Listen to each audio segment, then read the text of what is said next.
Real number का सारा लगभग क्वेश्चन हम लोग कर चुके हैं। और अगर जिसने भी सैंपल पेपर देखा है, ठीक है, सेक्शन बी का पहला ही क्वेश्चन दिया गया है, फाइंड द एचसीएफ ऑफ, दो नंबर्स दिए गए हैं यूजिंग प्राइम फैक्टराइजेशन मेथड, और करके क्वेश्चन दिया गया है कि इफ द एचसीएफ ऑफ, मान लो 85 एंड 117 है, तुम्हारी बुक का एक क्वेश्चन है जो मैंने बुक दिया था, जो यहाँ से कोचिंग से बुक तुमको नहीं मिला होगा ना, ले लेना उसको।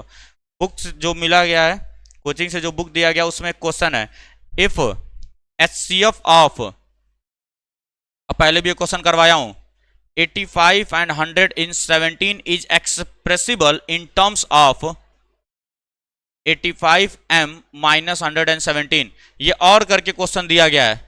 सैंपल पेपर जिसने भी देखा था, सेक्शन बी का पहला ही क्वेश्चन है ये, 2 मार्क्स का, और करके ये क्वेश्चन लिखा गया है, मतलब वैल्यू अलग अलग है, वैल्यू अलग है, वैल्यू ये नहीं है, एग्जैक्ट वैल्यू मुझे नहीं याद है, क्वेश्चन यही है कि अगर एचसीएफ ऑफ 85 एंड 117 को मैं ऐसे लिख रहा हूं, then find the value of M, then find the value of M. ठीक है, ये क्वेश्चन तुम्हारे बुक में दिया गया है, दिखाओ बुक में था या सीट में था, देखो यहाँ पे शॉर्ट आंसर टाइप में पेज नंबर 2 पर क्वेश्चन नंबर 18, पेज नंबर 2 पे क्वेश्चन नंबर 18 दिया गया है, if the HCF of 408 and 1032 expressible in the form of, दिया गया है कि नहीं दिया गया है, तो ये क्वेश्चन पहले भी करवाया गया है तुमको। उसके बाद से देखो यहाँ पे एमसीक्यू, पहले ही पेज पे क्वेश्चन नंबर 18 है, the HCF of 65 and 117 is expressible in the form of 65m minus 117। तो बाबू कोई भी क्वेश्चन इस किताब और सीट से बाहर नहीं जाने वाला है। अब ऐसा तो है नहीं कि वो सैंपल पेपर आया तब मैं किताब बनाया हूँ, ये किताब पिछले साल से चल रही है, ये बुक पिछले साल से चल रही है, तो ऐसा नहीं कोई कह सकता है। और जब सैंपल पेपर देखे होगे, जितनी भी चीज़ें पढ़ाई जा चुकी हैं, तुम्हें साफ साफ दिख गया होगा हर एक चीज़ को पढ़ाया गया है। सैंपल पेपर में जितना पढ़ाया गया उसमें से एक भी क्वेश्चन बाहर नहीं है, सब कुछ इसके अंदर है। और जब रिवीजन करेंगे तो और नंबर ऑफ क्वेश्चंस को किया जाएगा। अभी मैं सारे क्वेश्चंस को करवाया भी नहीं हूँ, क्योंकि अभी हमारा फोकस किस पे था, एनसीईआरटी पे था। जब रिवीजन चलेगा तो उस समय एनसीईआरटी पे कोई फोकस नहीं रहने वाला है हमारा। ठीक है, एनसीईआरटी तुम्हारा काम है, डाउट मैं क्लियर करूंगा, बट हम लोग उसके बाद बहुत गंदे गंदे सवाल करने वाले हैं। तो अभी सैंपल पेपर पे ध्यान नहीं देना है तुमको। सैंपल पेपर पे मैं तुमको खुद सॉल्व कराऊंगा, सीबीएसई का sample paper plus 5 sample paper यहाँ पे तुम खुद सॉल्व करोगे बैठ करके। 3 घंटे एग्जाम चलेगा तुम्हारा, बोर्ड वाली कॉपी पर ही 3 घंटे यहीं बैठाऊंगा, तुम्हारा एग्जाम चलेगा, तुम्हें रोल नंबर वगैरह सब कुछ दिया जाएगा, ओएमआर सीट तुमको भरना है। जिस तरह से बोर्ड में तुम्हारा बनता है ना माहौल, सेम वही माहौल बना करके यहाँ बैठाया जाएगा तुमको। 3 घंटे का पेपर चलेगा, 3 घंटे से 1 सेकंड पहले उठने नहीं देता हूँ, समझ आ रही बात। एडमिट कार्ड जब आ जाता है तो वही रोल नंबर तुमको भरना होगा, उसके पहले तुमको एक डमी रोल नंबर दिया जाता है, यहीं से 7-6 डिजिट का तुमको एक डमी रोल नंबर दिया जाएगा। तुमको ओएमआर भरने आना चाहिए। अभी के एग्जाम में क्या हुआ था, रिसेंट का जो एग्जाम हुआ था, अपने यहाँ के जितने बच्चे थे ओएमआर सीट में एक भी गलती नहीं किए थे, क्योंकि यहाँ पे सब सिखा के भेजा था मैं, ओएमआर कैसे भरा जाता है, बोर्ड की कॉपी में कैसे लिखा जाता है, मार्जिन कैसे बनाई जाएगी, हर एक करेक्शन यहीं करवा के भेजता हूँ मैं। वहाँ तुमको इन्विजिलेटर से पूछने की कोई जरूरत नहीं है, सारी चीज़ें यहाँ बता के भेजूंगा मैं। और जो दूसरे बच्चे थे ओएमआर में गलती काफ़ी किए थे, बबल करने में काफ़ी गलतियाँ किए थे वो लोग, तुम लोग एक भी गलती नहीं करोगे, क्योंकि 5 मैथ्स का और 5 साइंस का पेपर सॉल्व होगा यहीं बैठा करके। क्योंकि आमतौर पर बच्चे क्या करते हैं, जब सैंपल पेपर खरीदते हैं तो 1 या 2 दिन पढ़ते हैं उसको, ये तुमको ही पता होगा। कोई नई किताब खरीदते हो, 2-4 दिन पढ़ोगे, उसके बाद से वो किताब क्या हो जाएगी, अलमारी की शोभा बढ़ाती है फिर, है ना। तो वो काम नहीं हो, इसीलिए मैं यहीं पर सैंपल पेपर तुमसे सॉल्व करवाता हूँ। और पेपर बनाऊंगा मैं, पेपर बना के दूंगा मैं तुम्हें पूरा बोर्ड पैटर्न पे। इस बार का तुम्हारा जो हाफ ईयरली का भी पेपर है वो प्योरली बोर्ड पैटर्न पे है, तुम पैटर्न को देख लो। सेक्शन ए में कितने क्वेश्चन है, सेक्शन बी में कितने हैं, सेक्शन सी में कितने हैं, सेम डिट्टो वही मिलेगा तुमको जाकर के तुम्हारे स्कूल के एग्जामिनेशन में, सेम उसी तरीके का पेपर बनाया गया है। 10th और 12th का हमेशा मैं बोर्ड पैटर्न पे ही पेपर बनाता हूँ, ठीक है। तो देखो ये क्वेश्चन है हमारे पास, क्या है, एचसीएफ 85 117 को मैं इस तरीके से लिख सकता हूं, is expressible in terms of का मतलब क्या होता है, हम इस टर्म में लिख सकते हैं, एक्सप्रेस कर सकते हैं, सही है क्या।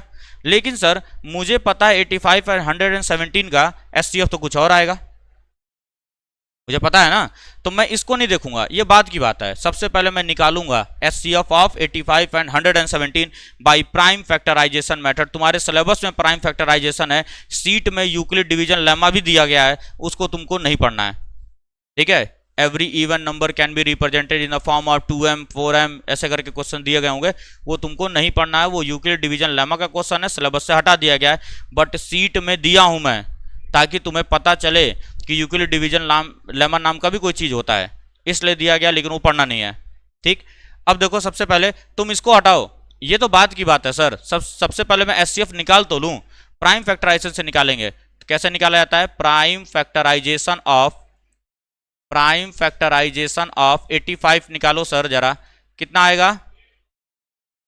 3 से डिवाइड होगा? नहीं होगा ना, 5 से डिवाइड होगा कितनी बार में? 17, बहुत बढ़िया, 17 टाइम्स। दोनों प्राइम नंबर है, दोनों ही प्राइम नंबर है ना, 5 भी प्राइम नंबर, 17 भी प्राइम नंबर है, तो और कोई पॉसिबिलिटी है नहीं यहाँ पे। फिर से प्राइम फैक्टराइजेशन ऑफ 117 कितना होगा? 3 से डिवाइड होगा, देखो 71819 मतलब 3 से डिवाइड हो रहा है, 3 से डिवाइड करेंगे तो कितना आएगा? 39 आएगा, 39 आएगा, तो फिर से 3 इंटू 13 कर देंगे। यहाँ कुछ गड़बड़ी हुआ है, 117 नहीं लेते हैं, दिखाओ जरा बुक, यहाँ पे नंबर हम लोग ले लेते हैं 65 है ना, हाँ 13 पंजे 65, हाँ ठीक है 65 ले लेते हैं, क्योंकि 1 आएगा फिर एलसीएम, 65 ले लेते हैं, तो 13 आ जाएगा, 13 5 जो 65 होता है, और ये आ गया। सर मैं इसको कैसे लिखता हूँ? 3 की पावर 2 इंटू 13 की पावर 1, और इसको लिख सकता हूँ 5 की पावर 1 इंटू 13 की पावर 1। सर एचसीएफ क्या होता है? एचसीएफ देखो ध्यान से सुनो, फिर से बता रहा हूँ, एचसीएफ प्राइम फैक्टराइजेशन, सबसे पहला काम क्या करेंगे सर? प्राइम फैक्टराइजेशन हम लोग निकाल लेंगे, सही है। प्राइम फैक्टराइजेशन निकालने के बाद हम लोग क्या करते हैं, जो भी कॉमन फैक्टर आएगा उसको लिख दो। एचसीएफ में कॉमन फैक्टर को लिखा जाता है, सिर्फ कॉमन फैक्टर लिख दिया। नाम है हाईएस्ट, लेते क्या हैं? लीस्ट पावर लेते हैं हम लोग, तो 13 पावर 1 13 पावर 1, छोटा कौन है? अबे 1 है तो छोटे बड़े की बात ही नहीं है, दोनों सेम ही है, तो 1 ले लेंगे। एचसीएफ कितना आ गया? 13। मेरे अकॉर्डिंग एचसीएफ 13 आया है, लेकिन क्वेश्चन के अकॉर्डिंग एचसीएफ क्या है? ये है कि नहीं है, मतलब ये और ये दोनों बराबर होने चाहिए कि नहीं होने चाहिए? मेरे अकॉर्डिंग एचसीएफ कितना आ रहा है? 13 आ रहा है, और क्वेश्चन के अकॉर्डिंग एचसीएफ कितना है? इन्हीं नंबर तो सेम है ना, देखो नंबर यहाँ पे वही है, उसी नंबर का मैंने एचसीएफ निकाला है, तो दोनों चीजें सेम है कि नहीं है? तो मैं सेम कर देता हूं। देयरफॉर 13 इज इक्वल टू क्या लिख सकता हूं मैं? 65m minus 117। इस पूरे की वैल्यू में 13 लिख सकता हूं कि नहीं? इज इक्वल टू ये पूरी वैल्यू को उतार दिया मैंने। सिंप्लीफाई कर लो बच्चा जरा, तो 65m इज इक्वल टू 117 और 13 को जोड़ूंगा तो 130 आएगा कि नहीं आएगा? अरे 117 में 13 जोड़ेंगे तो 130 आता है, और 65 दूना 130 हो जाता है कि नहीं? बोलो, m की वैल्यू कितनी आ गई सर? 2 आ गई। बोर्ड में पूछा गया सवाल है 2 नंबर का, बोर्ड में पूछा गया सवाल है 2 नंबर का। अब मुझे बताओ क्या कुछ जटिल था ये सवाल? दम ही नहीं है, दम नहीं है। लेकिन बच्चा जब पहली बार देखेगा इसको पगला जाएगा, समझ में नहीं आएगा करना क्या है। और हम लोग पहले रेगुलर क्लासेस में ऐसे क्वेश्चन कर चुके हैं, ठीक है, डिवाइड किया हूं बाबू। गजब गजब का डाउट पूछते हैं सब, ठीक है। अब अगला सवाल, मान लो कभी नंबर ऐसे दे दे, ध्यान दो अभी, पहले छापना बाद में। मान लो नंबर दिया गया a is equal to P cube Q square, और b इज इक्वल टू दिया p की पावर 5 q की पावर 3, और तुमसे बोला जा रहा है HCF ऑफ AB निकालो एंड LCM ऑफ AB निकालो। जब नंबर्स न लिख करके क्या दे दे? अल्फाबेट दे दे, और यहाँ पे कंडीशन भी है P and Q are coprimes, are prime numbers, P and Q are prime numbers, ये कंडीशन दिया गया है। 2 नंबर्स हमें दिए गए हैं, मतलब प्राइम फैक्टराइजेशन करके दिया गया। इधर देखो बाबू, पहले समझ लो, इस तरह के क्वेश्चन आते हैं तो भी कंफ्यूजन होता है बहुत ज्यादा कि सर क्या करें। अरे भाई इसमें कंफ्यूजन की बात ही नहीं है। जैसे यहाँ क्या लिखे हो तुम, 65 इज इक्वल टू 5 की पावर 1 13 की पावर 1, प्राइम नंबर है कि नहीं है? प्राइम नंबर में तोड़ते हैं। अरे भैया मेरे प्राइम फैक्टराइजेशन तो प्राइम नंबर में ही तो तोड़ेंगे, ठीक है। तो यहां पर P और Q लिख दिया, तो इसमें दिक्कत क्या है? अबे जब 5 और 3 लिखता है तुम सॉल्व कर लोगे, P Q लिखेगा सॉल्व नहीं कर पाओगे। ये क्या भेदभाव है? भेदभाव नहीं करना है। क्या बोलता है HCF? क्या बोलता है? HCF बोलता है जो भी कॉमन आ रहा है उसको पहले लिख लो। कॉमन कौन कौन आ रहा है? देखो P यहां भी है, P यहां भी है कि नहीं है? अरे ये प्राइम नंबर्स हैं, ये नंबर था, ये 65 है, और ये क्या है 5 है, और ये 13 है। ये 117 है, ये 3 है और ये 13 है। कोई दिक्कत है क्या उसमें? अब ABCD लिख दे, हाथी घोड़ा लिख दे, तुमसे मतलब क्या उसमें? प्राइम नंबर बोल रहा है ना, सपोज करवा रहा है हाथी जब प्राइम नंबर, तो हम मानेंगे हाथी प्राइम नंबर है। मैथ तो पूरा खेल ही यही चीज का है। समझ आ रही बात? तो सर HCF क्या बोलता है कि जो भी फैक्टर्स कॉमन आ रहे हैं, ये फैक्टर लिखा गया है प्राइम नंबर्स। सर P इसमें भी आ रहा है, इसमें भी आ रहा है, Q इसमें भी आ रहा है, इसमें भी आ रहा है, तो लिख दूं मैं, कोई आपत्ति? उसके बाद क्या देखते हैं? हाईएस्ट है, लेकिन लेंगे कौन सा? Least power. सर P पर 5 पावर है, P पर 3 पावर है, छोटा कौन है? 3 छोटा है। अरे 3 और 5 में छोटा कौन है? इतना तो पता है ना, 3 है। Q में 2 है। तो सर यही तो HCF हो गया हमारा, यही तो HCF हो गया। रटने की जरूरत क्या है, तुम जो डेफिनेशन पढ़ के चल रहे हो उसी डेफिनेशन से चलो। एलसीएम में क्या बोला गया था? जो कॉमन है उसको लेंगे और उसका हाईएस्ट पावर लेंगे, और जो कॉमन नहीं उसको पूरा ले लेते हैं। पढ़ाया था, रिवीजन कर लिया करो तुम लोग, समझ जाना। गिरा गिरा के मारना शुरू कर दूंगा, 4 महीना और बचा हुआ है। शकल देख के लग ही नहीं रहा है कि HCF एलसीएम पढ़े हैं, अभी 2 दिन पहले की बात है। एलसीएम क्या हो जाएगा? सर जो कॉमन है उसको तो लिखेंगे, P और Q। अब कोई ऐसा भी है क्या जो कॉमन नहीं है? सर 2 ही तो है ही, बस P और Q ही है। अब क्या लेते हैं? नाम है लीस्ट, लेते हैं हाईएस्ट पावर। बहुत बढ़िया, हाईएस्ट पावर लेंगे। 3 और 5 में हाईएस्ट कौन है? 5 है। और 3 और 2 में? लो बाबू आ गया एलसीएम। बोलो कितना जटिल समस्या पूछ लेता है बोर्ड, कितना जटिल पूछ लिया। नंबर देगा तो हम सॉल्व कर लेंगे, ABCD देगा तो हमसे सॉल्व नहीं होगा। सही है। अब पहले इसको नोट कर लो, अगला क्वेश्चन बता रहा हूं। देखो बाबू, ये क्वेश्चन दिया गया हमको, वर्ड प्रॉब्लम है। आता है वर्ड प्रॉब्लम भी आता है, बहुत ज्यादा किस्मत खराब हुई तो 3 नंबर में एक क्वेश्चन उठा के दे देगा तुमको। हम लोग हर एक क्वेश्चन, हर एक टाइप का क्वेश्चन करवा के भेजूंगा यहाँ से। रिवीजन सबसे इंपॉर्टेंट है। एग्जाम तुम्हारा है, रिवाइज तुमको करना है। हम लोग सिर्फ एक माध्यम है, हम सिर्फ रास्ता दिखाएंगे, चलना तुमको है। जो चल गया बढ़िया नंबर लाएगा, और जो रुक गया बीच में फिर वही है, पास तो हो ही जाओगे, फेल नहीं होगे, टेंशन मत लो। फेल अभी तक कोई नहीं हुआ है। हाँ बिल्कुल, जिस पे भगवान की असीम कृपा होगी वही फेल होगा। जो एकदम भगवान देवी देवता को पूज दिया हो कि हमको फेल करवाई दो, वही फेल होगा। बाकी अगर रेगुलर क्लासेस कर रहे हो तुम, 2-4 सवाल भी लगा रहे हो हर चैप्टर का, पास हो जाओगे। लेकिन पास होना लक्ष्य भी नहीं हमारा, हमारा लक्ष्य है 90+। देखो क्या बोला गया, LCM of 2 numbers is 14 time their HCF। ठीक है, इंग्लिश को मैथ में बदलो बस, ये अंग्रेजी लिखा है, हम पढ़ क्या रहे हैं? मैथ्स। मैथ में बदलो, मैथ में बदलो। क्या बोला गया? एलसीएम ऑफ 2 नंबर्स, तो मैं उसको बोल देता हूं एलसीएम। एलसीएम इस पूरे का मैथ क्या होगा? एलसीएम होगा कि नहीं होगा? इज का मतलब क्या होता है? इक्वल टू होता है, कई बार चर्चा हो चुकी है। इज का मतलब इक्वल टू होता है मैथ में। 14 का मतलब 14 ही होगा। टाइम्स का मतलब क्या होता है? मल्टीप्लाई। टाइम्स का मतलब होता है मल्टीप्लाई देयर HCF। तो HCF ऐसे लिख दूं, कोई आपत्ति है? पहली लाइन का मैथ ये बना दिया मैंने। दूसरे लाइन का, if the sum of LCM and HCF, sum का मतलब जोड़, किसका किसका? LCM और HCF का। तो HCF plus LCM is equals to कितना है? इज का मतलब इक्वल टू 600 को 600 उतार दिया। पहला नंबर 280 बोला गया है हमको। मैंने तुमसे क्या बोला था? किसी भी क्वेश्चन में फर्स्ट नंबर LCM HCF इनका अगर जिक्र कर दे तो क्या लगाएंगे? HCF into LCM is equal to first number into second number. यही यहां लगाना पड़ेगा हमको। लेकिन अब देखो यहां ध्यान से जरा, अगर मैं उसको लगाता हूं, यहां साइड में लिख देता हूं मैं, HCF into LCM is equal to first number multiplied by second number. Sir इसकी वैल्यू तो मुझे पता है कितनी है, 280, और ये मुझे निकालना है। ये मुझे क्या करना है? निकाल करके देना है। सही है, ये मुझे निकाल करके देना है। इसका मतलब मुझे इन दोनों की वैल्यू चाहिए, इन दोनों की वैल्यू चाहिए। सर एक इक्वेशन ये है, एक इक्वेशन ये है, 2 इक्वेशन और 2 अननोन है कि नहीं है? 2 इक्वेशन 2 अननोन, सॉल्व करने आता है? आता है ना। एलसीएम की वैल्यू 14, HCF यहां पुट कर दूं, कोई आपत्ति है? कोई आपत्ति है क्या? अरे भाई मेरे एक इक्वेशन ये, एक इक्वेशन ये, इक्वल लगा है ना। एक इक्वेशन ये, एक इक्वेशन ये, 2 इक्वेशन और 2 ही अननोन है कि नहीं है? तो लीनियर इक्वेशन इन 2 वेरिएबल्स में सॉल्व कर सकता हूं कि नहीं कर सकता हूं? बोलो बोलो, बताओ हो जाएगा कि नहीं हो जाएगा? सारे क्वेश्चन, सारे चैप्टर्स इंटर रिलेटेड हैं अपने। तो सर मैं इस एलसीएम की वैल्यू को उठा के यहाँ चिपका दूं, कोई आपत्ति? इक्वेशन 1 मान लेते हैं, equation 2, from equation 1 and 2, from equation 1 and equation 2।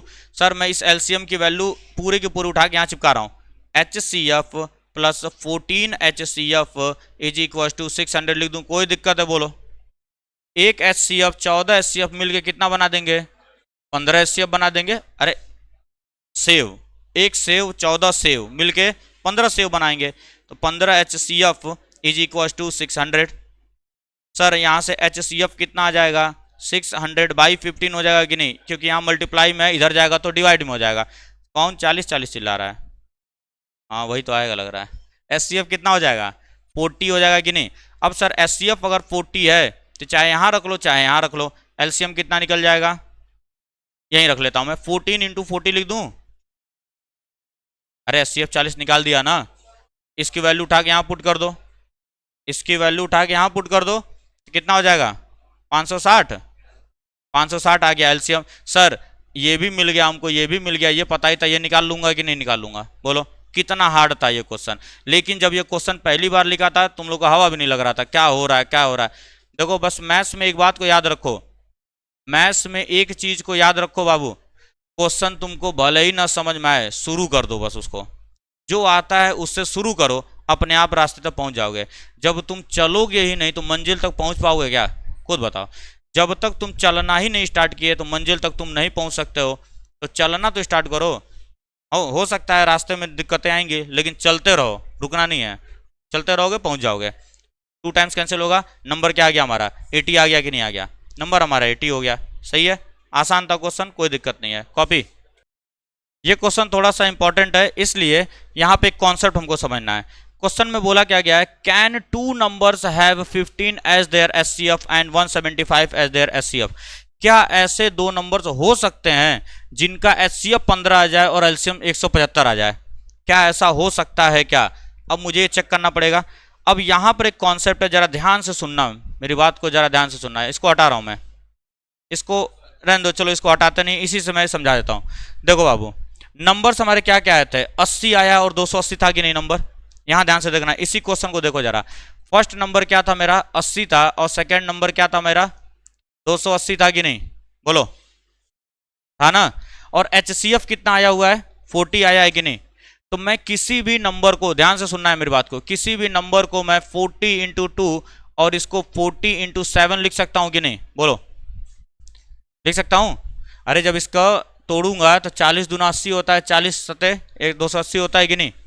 होगा। और अगर तुम एक चीज को ऑब्जर्व कर रहे होगे तो सर क्या ये दोनों के दोनों आपस में को प्राइम है कि नहीं है? ये दोनों आपस में क्या है? को प्राइम है कि नहीं है? और ये जो नंबर लिखा गया है क्या ये HCF है कि नहीं है? बोलो, HCF है कि नहीं है? तो तुम किसी भी नंबर को चेक कर लेना जाकर के, कोई भी नंबर मैं HCF × समथिंग लिख सकता हूं मैं। अरे HCF होता क्या है? फैक्टर इन होता है, डिवाइड ही नहीं करता है। हम लोग बचपन से बात पढ़ करके आ रहे हैं। 10 = 2 × 5, तो 2 डिवाइड कर रहा है, इसका मतलब ये फैक्टर है कि नहीं है? कंप्लीट डिवीजन कर रहा है तो फैक्टर है ना। 5 भी ऐसे फैक्टर है कि नहीं है? तो इसी तरीके से 40 HCF है तो फैक्टर है, और इंटू 2 अगर डिवाइड किया है तो कोसेंट भी आएगा कि नहीं आएगा वहां पे?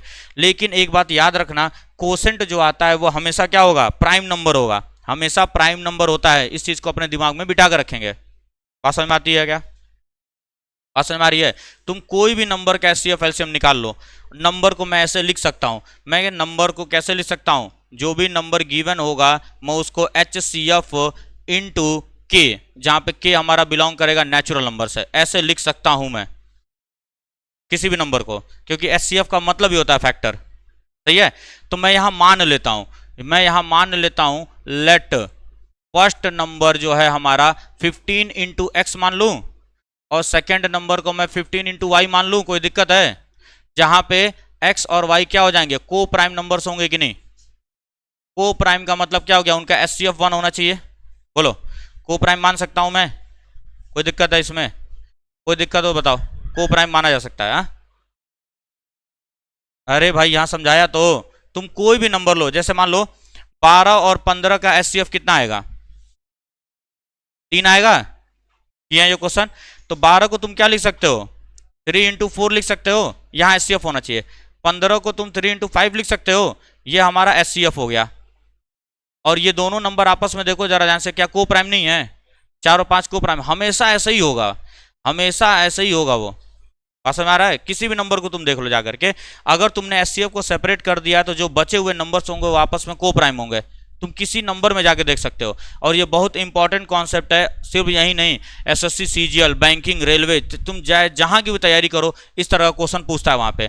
तो मैं किसी भी नंबर को एचसीएफ इंटू समथिंग दिखा सकता हूं, और वो जो समथिंग समथिंग आएंगे वो को प्राइम नंबर्स होते हैं। इतना अपने दिमाग में बिठा के रखना है तुमको। अब सर फर्स्ट नंबर पता चल गया, सेकंड नंबर पता चल गया हमको, तो एलसीएम निकाल सकता हूं कि नहीं मैं? एलसीएम ऑफ फर्स्ट और सेकंड नंबर कितना आएगा? मतलब एलसीएम ऑफ 15x और 15y का एलसीएम कितना हो जाएगा? एलसीएम कितना होगा? अरे 15 15 कॉमन आ रहा है, इंटू एक्स वाई, 15xy होगा कि नहीं होगा? एलसीएम कितना हो जाएगा इसका? 15xy होगा कि नहीं होगा? अरे भाई 15x का प्राइम फैक्टराइजेशन करो तो क्या होगा? 3 इंटू 5 इंटू एक्स होगा। और 15y का प्राइम फैक्टराइजेशन करो तो क्या होगा? 3 इंटू 5 इंटू वाई होगा। यही होगा ना? प्राइम फैक्टराइजेशन अगर मैं कर रहा हूं, प्राइम फैक्टराइजेशन अगर मैं कर रहा हूं तो यही होगा। और एलसीएम हम लोगों ने क्या पढ़ा है? जो भी कॉमन आएगा उसको तो ले लो, और उसका क्या लेना है? हाईएस्ट पावर लेना है। बाबू यहाँ भी 3 1 है, 3 1 है, 5 1 है, 5 1 है, तो यही आएगा। और जो कॉमन नहीं होता उसको पूरा ले लेते हैं कि नहीं लेते हैं? इसी चीज को मैंने यहाँ डायरेक्ट लिख दिया 15xy।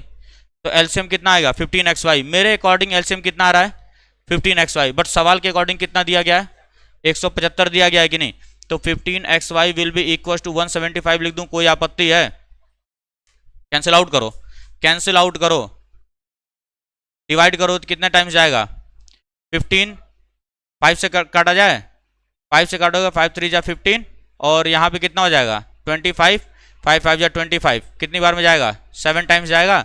एक्स वाई की वैल्यू कितनी आ गई? 7। मतलब दो नंबर्स को मल्टीप्लाई करने पे 7 आना चाहिए, और वो दोनों नंबर क्या होने चाहिए? को प्राइम होने चाहिए। दोनों नंबर को प्राइम होने चाहिए। पेयर बनाओ, क्या क्या पेयर बन रहा है? सर अगर x की वैल्यू को 1 रख दूं मैं और y की वैल्यू को 7 रख दूं मैं, कोई दिक्कत? बन जाएगा कि नहीं? 1 इंटू 7 आता है कि नहीं? 2 पे नहीं बनेगा क्योंकि ये ऑड है। हाँ, कितनी बार में कटेगा? अच्छा 3 से काटा है ना? हाँ वही मैं भी सोच रहा था, गड़बड़ा रहा है। वही तो 13 के टेबल में आता, 15 के टेबल में आता भी तो नहीं ना है। अरे जल्दी जल्दी करवाना है ना, इसलिए हो रहा है गड़बड़। 53/3 ये डिवाइड होगा क्या? नहीं। अब एक बात बताओ, क्या दो को प्राइम नंबर्स को मल्टीप्लाई करके कोई फ्रैक्शन आएगा क्या? अरे दो को प्राइम नंबर्स हैं, वो भी इंटीजर में है। इंटीजर को मल्टीप्लाई करोगे तो इंटीजर बनता है। क्लोजर प्रॉपर्टी पढ़ाई गई है तुमको। इंटीजर का मल्टीप्लीकेशन करोगे तो क्या बनता है? इंटीजर।